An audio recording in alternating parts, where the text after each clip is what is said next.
Uy, se me venció mi SOAT y no tengo plata para comprarlo. Pero no me preocupo, porque en Multicoop compro mi SOAT y lo pago en cuotas chiquititas. Sabemos que tu seguridad es importante. En Multicoop trabajamos día a día para que todos tengan las mismas oportunidades de crecer.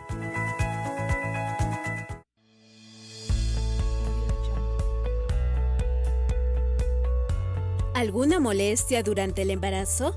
Venga al Centro Médico Daniel Alcides Carrión. Centro Médico Daniel Alcides Carrión tiene la solución.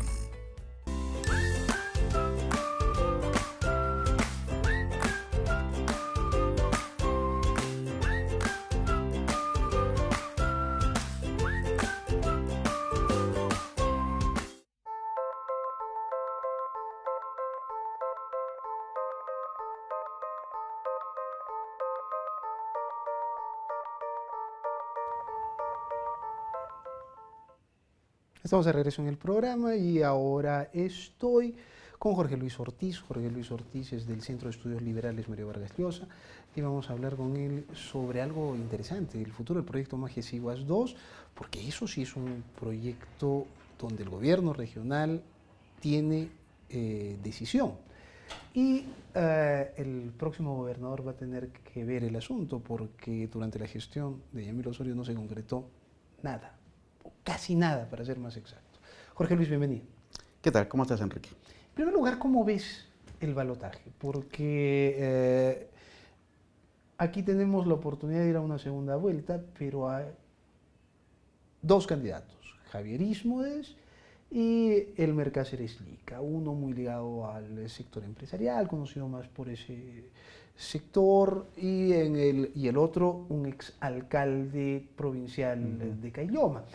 ¿Cómo ves esta segunda vuelta? Con expectativa, como cualquier ciudadano que realiza una actividad económica en la región, preocupado por lo que se propone.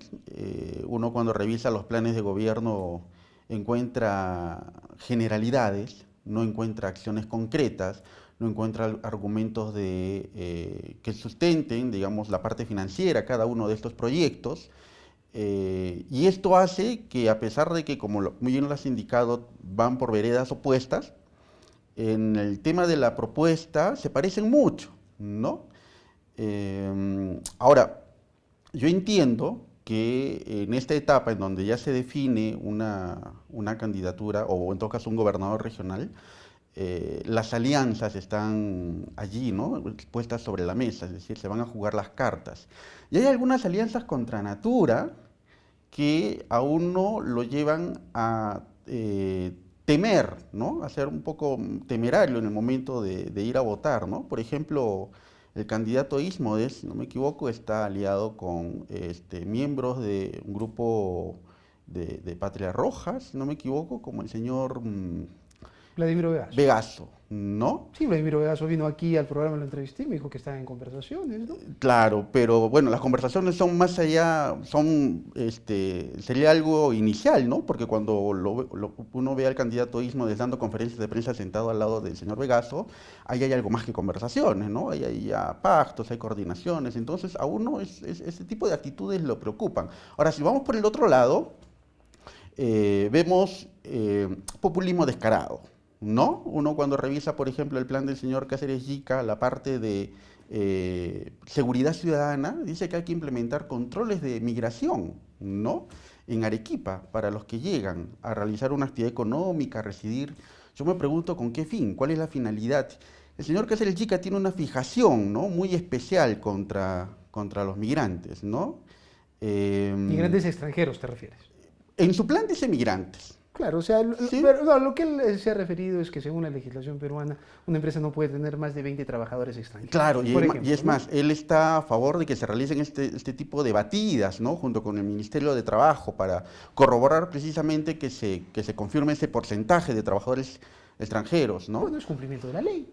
Sí. O sea, ahí no hay nada o sea, nada nuevo. O sea, lo que pasa es que hay omisiones. Lo que, ¿cierto? Más bien. lo que ocurre es que ¿cuál es el sustento de esa ley, Enrique? ¿Por qué no el 10%? ¿Por qué no el 30%? ¿Por qué no el 50%? Habría que preguntarle a los legisladores. Claro, exactamente. Pero agravar, perdón, incidir en este tipo de propuestas sería agravar una situación Bueno, como la asunto, xenofobia. el asunto que él ve es que, y es una realidad que ya no se puede omitir, ¿no? Muchos negocios están reemplazando su personal nacional por venezolanos, específicamente, porque pueden bajar sustancialmente los sueldos, ¿no? Ahora, la pregunta sería, ¿de qué manera un gobernador regional o un gobierno regional puede incidir en el mercado laboral? ¿No? Es decir, ¿cuál sería la propuesta para mejorar el mercado laboral? No lo sé, yo creo que el mercado se maneja en función, funciona mejor en función de una mayor apertura. Pero el mercado económica. laboral tiene unas reglas, por eso te digo, o sea, él no está proponiendo nada que esté fuera de las reglas, ¿no? O sea, no está proponiendo modificación, sino cumplimiento. Bueno, entonces habría que preguntarle al señor Cáceres Chica, ¿por qué propone también que las hectáreas estas, ya hablando del tema de Majesiguas, está en contra de que las tierras, las parcelas, las hectáreas, perdón, se vendan a chilenos? ¿No? Es decir, lo que tú encuentras en el lado del mercado laboral con los venezolanos, lo encuentras xenofobia. Hablemos claro, es xenofobia. O sea, es la degeneración en todo caso, ¿no? De los lemas nacionalistas. Es que los nacionalismos han venido y se dan aquí con Cáceres Lica, si quieres, y se dan en Estados Unidos con Trump, ¿no es cierto? Por supuesto. Y se dan en Estados Unidos Ahora, las personas votan con los pies también, ¿verdad? Es decir, las personas van... acá y en Estados Unidos. Por supuesto. Ahora, yo no estoy... Ahora, fíjate... entrando al tema de Majesiguas. En el tema de Majesiguas también parece haber algunas coincidencias, ¿no? O sea, Ismodes también ha dicho un ratito, hay que ver el asunto y no hay que vender tampoco módulos de 200 hectáreas y más. También hay que destinar otros a parcelas más pequeñas. O sea, pero esas coincidencias se dan en función de la popularidad de la propuesta y no sobre la efectividad de la propuesta, ¿no? O sea, cuando el señor Yica aparece con la propuesta de vender parcelas de 5 o 20 hectáreas y no de las 200 como están estipuladas en el contrato y encontró cierto respaldo popular, el otro candidato no se iba a quedar atrás, ¿no? Ahora, hay que recordar cómo le fue al Perú en la reforma agraria cuando se empezaron a vender, se implantó el sistema minifundista. Ahora, por ejemplo, Justo Díaz Cano, que es el expresidente de la Sociedad Agrícola de Arequipa, que es empresario agrícola y todo esto, también ha salido a decir, reduzcan las porciones y véndannolas a los arequipeños. Los agricultores arequipeños queremos comprar, pero no tenemos esa cantidad, ¿no? Entonces, ¿qué futuro tú le ves al proyecto Majes con Ismodes o con Cáceres Lica? Para hablar del futuro hay que hablar del pasado, y lo que hemos visto en los al menos 2 últimos gobiernos regionales respecto a este megaproyecto es que estos gobiernos se han convertido en el gobierno de las adendas, ¿no? En todo megaproyecto siempre las adendas, si bien es cierto, pueden modificar contratos para mejorar los resultados. Estamos hablando de un megaproyecto con casi 13 adendas, ¿no? 8 o 9 de ellos relacionados a plazos, ¿no? Y los 2 últimos incrementando el aporte del Estado. Yo lo mencionaba. Es lo peor, ¿no? Claro, de lo que se trata es de generar inversión, atraer inversión, pero al menor costo posible para el Estado, ¿no? Ahora, el asunto, Jorge Luis, es que yo quisiera hacer negocios con el Estado como los que están haciendo los privados con Majesiguas, porque allí lo que se dice es, mira, tú no pierdes, porque cuando uno invierte, tú eres empresario, cuando uno invierte, lo que hay es riesgo, ¿no? Sí, claro. O sea, toda es actividad razón. empresarial genera riesgo. No toda, porque en Majesiguas, si no le pagas, si la tierra no alcanza, se paga con el agua. O sea, el agua, la tierra, ¿no? Si todo eso no alcanza, el Estado le paga. Sí. En otras palabras, tú no pierdes por ninguna parte. Yo también quiero hacer esos negocios, hermano, ¿o no? Y con la consigna de que el Estado nunca va a quebrar, porque siempre tendrá de dónde sacar. Si no lo enjuicias, pues, ¿no? Pero date cuenta, Enrique, que ese tipo de propuestas al final genera gasto, ¿no? Por parte del Estado. Además, y a mayor gasto, mayor deuda. Claro, y además, la gobernadora regional de Arequipa defiende, por ejemplo, el subir 120 millones más, ¿no? O sea, como si estuviéramos hablando de migajas, cuando 120 millones, pues son 120 millones, ¿no? De 400, 500 y de 500 ahora 650, 670 millones, ¿no? Con las famosas adendas. Antes de venir a tu programa, Enrique, estaba repasando las últimas novedades del gobierno regional, con todo lo que está pasando en Lima. A veces desatendemos las cosas que pasan en la región. Y hace poco, si no ha sido hoy o ayer, en el transcurso de estos 2 días se ha realizado una sesión del Consejo Regional en donde se aprueba una adenda más a la concesión del Centro Ferial Cerro Juli, ¿no? Porque está en concesión por 30 años, ¿no? Piden incrementar las comisiones o el pago de la concesión de 7% a 30%, se están cambiando las reglas de juego, ¿no? Lo están haciendo a 2, 3 meses de irse. ¿A qué estamos jugando? ¿No? ¿Qué tipo de...? Ya sabemos a qué se juega con las adendas, ¿no? Sí, exactamente. Yo escuchaba a un economista reconocido diciendo, la corrupción está en las adendas. Claro, o sea, porque tú ganas con una propuesta, ¿no? O sea, básica, tú tienes la mejor propuesta, pero después resulta que la tuya salió muchísimo más cara que la más cara en la licitación. Se desnaturaliza la propuesta original. Lógico, o sea, yo gano, tírate al suelo, finalmente lo arreglamos con una adenda, ¿no? Entonces eso es una locura. Tenemos que ir a una pausa. Vamos. Estoy con Jorge Luis Ortiz. Jorge Luis Ortiz es del Centro de Estudios Liberales Mario Vargas Llosa. Cuando regresemos, pretendo preguntarle algo. Majesiguas podría ser un gran centro de agroexportación, pero algo está pasando y algo se está distorsionando, porque las grandes empresas agroexportadoras están pagando peor que los agricultores de tambo, por ejemplo, a sus jornaleros. Tras la pausa, hablamos de eso.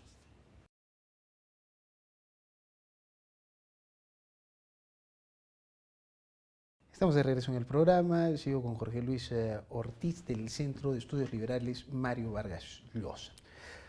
Yo hablaba de una distorsión que a mí me parecía grosera. Y un jornalero se va al Valle de Tambo y trabaja allí su jornal y le pagan entre 80 y 90 soles por el jornal. Los trabajadores del campo que hacen lo mismo, jornaleros, en Ica, donde la agroexportación sí ha crecido tremendamente y son empresas formales, grandes, ¿no? Ese mismo jornal cuesta 30 soles. Entonces, alguna vez yo lo hablé con una persona de la Sociedad Nacional de Industria que trabajó como director de una de esas empresas y me llegó a decir, pero allá hay formalidad. Sí, pues, pero la formalidad involucra un porcentaje más. Ya, no pagan, pues, ya, no 30. Ya no, o sea, pagan 30, pero les cuesta 45, ¿no es cierto? Ya. Oye, allá el agricultor del Valle de Tambo paga el doble, el doble. Entonces hay algo que no funciona. O sea, por eso, ¿por qué un agricultor, además pequeño agricultor, porque en Tambo no hay grandes hacendados ni cosas por el estilo, puede pagar el doble de jornal que una empresa agroexportadora en Ica? Enrique, con este ejemplo, o con este caso, has descrito el principal problema de nuestras regiones, particularmente de Arequipa, que no pasa por el agro, que no pasa por la minería, porque cada candidato que presenta sus propuestas basa sus programas en que somos una región minera y somos una región agrícola y que ahí está el desarrollo. Has descrito lo que nos falta, productividad, ¿no?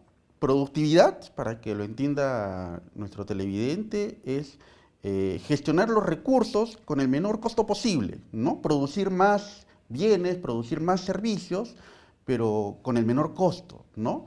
Y cuando uno mide la productividad del peruano promedio y lo compara con su par en Chile, con uno de Estados Unidos, nos vamos a dar cuenta que no somos productivos. Y cuando uno revisa las propuestas de los futuros gobernadores, no encuentra ninguna medida que genere incentivos para incrementar la productividad del arequipeño o del peruano en líneas generales. Sí, somos una zona minera por excelencia, somos una zona agrícola por excelencia, pero por ejemplo, el proyecto Majes Iguas 2 dice que si es que las cosas van bien, podría generar una proyección de exportación de 360 millones de dólares, ¿no? Al menos durante los próximos 40 o 50 años, generando ingresos para la zona. Pero si a eso le vas a sumar una propuesta como la de estos candidatos y otros especialistas sobre las parcelas o el minifundio, mira, la asociatividad es una alternativa viable, pero no estás generando pues productividad, vas a generar ese crecimiento no en 40 o 50 años, sino en 200, ¿no? Y ese es un grave problema. Pero ¿cuál es la finalidad de la sociedad? ¿La productividad o que la gente tenga bien? Porque, por ejemplo, en Ica hay productividad. Se está agroexportando y que con buenas condiciones. Además, el gobierno lo pone como ejemplo, los empresarios lo ponen como ejemplo. Pero pagan un jornal de 30 soles. Si tú sumas eso y se trabajan los 30 días, son 900 soles. Casi 1000 soles, exacto. Son 900 soles. ¿Ya? En Tambo, el mismo jornalero trabaja solo 10 días, o sea, tiene 20 días libres y ganaría lo mismo. ¿No es cierto? Entonces, finalmente, ¿qué es lo que buscamos? O sea, por eso te digo, o sea, la productividad per se no debe ser un objetivo. Lo otro tampoco parece ser parte de un círculo virtuoso, ¿no? Pero ahí viene el otro cuestionamiento. Lo que pasa, y esto creo que ya empieza a ser, a más gente empieza a tomar conciencia de eso, es que nuestra clase empresarial dista mucho, por ejemplo, de la clase empresarial chilena, ¿no es cierto? Nuestra clase empresarial no parece metida en un real capitalismo, sino metida en un capitalismo mercantilista, ¿no es cierto? Exactamente, Enrique. Y además, el trasfondo es que estamos apuntando hacia sectores que no nos son rentables, lo acabas de mencionar, ¿no? La agricultura es un sector prácticamente de supervivencia, ¿no? Están hablando de riego tecnificado, de mejorar la infraestructura hidráulica, pero seguirá siendo un sector de sobrevivencia. Claro, porque mira, te voy a decir, lo que tú acabas de decir es genial. O sea, nosotros le decimos megaproyectos a Majes Iguas 2, 38.000 hectáreas, pero un mediano hacendado de la Argentina tiene el doble, tiene 70.000 hectáreas una sola persona, ¿no? Así de fácil, o sea, 50.000, 40.000 hectáreas, ¿no? Y los grandes, imagínate, tremendas extensiones en Argentina y en Brasil, por ejemplo, ¿no es cierto? Y están en la capacidad de responder a la demanda internacional, ¿no? Que cada vez va a una escala mucho mayor. Nos estamos enfocando a sectores no rentables. Y no son rentables precisamente porque seguramente no hay una infraestructura que rodee o facilite la generación de esta producción. Ningún gobernador regional, y te lo comenté anteriormente, ningún gobernador regional anterior o de los que están ahora postulando está hablando, por ejemplo, del sector servicios, ¿no? El Fondo Monetario Internacional ha dicho que el 70% de la población económicamente activa en los países avanzados está abocada a este sector, a diferencia de los países en desarrollo como el nuestro, 30, 40%, ¿no? En la medida que va creciendo la economía, yo recuerdo una vez a un premio Nobel de Economía, Robert Lucas, del 95, que decía, cuando un país tiene crecimiento económico, es difícil hablar de otra cosa que no sea eso. Nosotros hemos tenido una bonanza durante 10, 15 años, ¿no? Pero no se hizo ninguna reforma que permita generar productividad en todos los sectores. Entonces, claro, seguimos dependiendo de los precios internacionales, pero hay ciudades, Enrique, en América Latina, de más está hablar de Europa, que por ejemplo han concentrado sus esfuerzos en hacer de su geografía, en hacer ciudades inteligentes, ¿no? Ninguna autoridad aquí ha hablado de alguna manera medianamente seria sobre cómo hacer del Arequipa una ciudad amigable con la tecnología, por ejemplo, con el desarrollo sostenible. Quiero regresar al tema de nuestra clase empresarial, porque cuando hablamos de, por ejemplo, productividad, tú sueles compararlo con Chile, y allí son pues el doble de productivos que nosotros, ¿no es cierto? El doble de productivos. Por supuesto. Y ahora compara a sus empresarios. Las cabezas, los hombres que manejan este asunto, en el Perú y los de Chile? ¿Por qué en Chile las cosas funcionan así y aquí no? O solamente el problema es productividad de los trabajadores. El problema también debe ser empresarial, ¿no es cierto? Sí, es un tema también, aunque no lo creas, ideológico. Mira, cuando aquí pasó lo de la reforma agraria, nosotros estábamos entrando en una etapa muy diferente en ese tiempo a la chilena. Mientras allá se estaban aplicando reformas pro mercado, claro, en medio de una dictadura, aquí se estaba hablando de propiedad comunal, ¿no? Ya sabemos cuáles han sido los resultados. En China lo mismo, ¿no? Entonces, yo creo que pasa por una conciencia de lo que entendemos como progreso, ¿sí? Como progreso. Las ideas sobre progreso que se tienen en Chile distan mucho de las que se tienen aquí. Para empezar, yo no veo allá a candidatos a las gobernaturas, ¿no? O a sus regiones hablando o exacerbando sentimientos antiperuanos, ¿no? Serían noticias, que fácilmente esas noticias se expanden por acá. Acá tenemos candidatos, bueno, especialmente uno, que sustenta muchas de sus propuestas en base a un sentimiento anti-chileno, ¿no? Entonces, y esa persona está pidiendo opinión de los empresarios. Hay un híbrido allí, algo que no encontramos nosotros en Chile. En el año 75, Enrique, lo que producía un peruano lo producían 30 o 20 chinos. Ahora la situación se ha invertido. Nosotros producimos el 80% de lo que produce un chino. Cuando nosotros entramos de nuevo a la etapa de la propiedad comunal de las tierras, ellos estaban saliendo de esa etapa, ¿no? Privatizaron las tierras, se tecnificó la propiedad, se dio acceso al crédito. Yo no sé cómo un agricultor que tenga una parcela de 5 hectáreas, 10 hectáreas, va a tener mayor acceso al crédito que alguien que maneja, digamos, un latifundio. Entonces, hay que ver además cómo mira el empresario aquí el poder. Aquí hay mucho apetito de poder. Y el empresario, con tal de tener mayor poder, lo noto aquí en el Perú, puede renunciar a su praxis empresarial. Me voy a robar un minuto porque quiero hacerte una pregunta final. En el Perú, el discurso es Perú, país de empresarios. Perú, país de emprendedores. Y tú sabes que eso no es lógico. Una sociedad no puede ser que todos sean empresarios, que todos quieran hacer. Ese mensaje además no involucra que salgan precisamente a decir, ¿sabes qué? Yo también quiero ser empresario, pues. Pequeño empresario, véndeme 5 hectáreas. Porque el asunto son los dobles discursos, porque cuando te dicen el Perú, país de microempresarios, de emprendedores, te están diciendo eso, que tú vas a ser un microempresario, un pequeño empresario a lo máximo, no un gran empresario, porque un gran empresario es uno y tiene muchos trabajadores. ¿No es cierto? Sí, el problema es de origen, Enrique.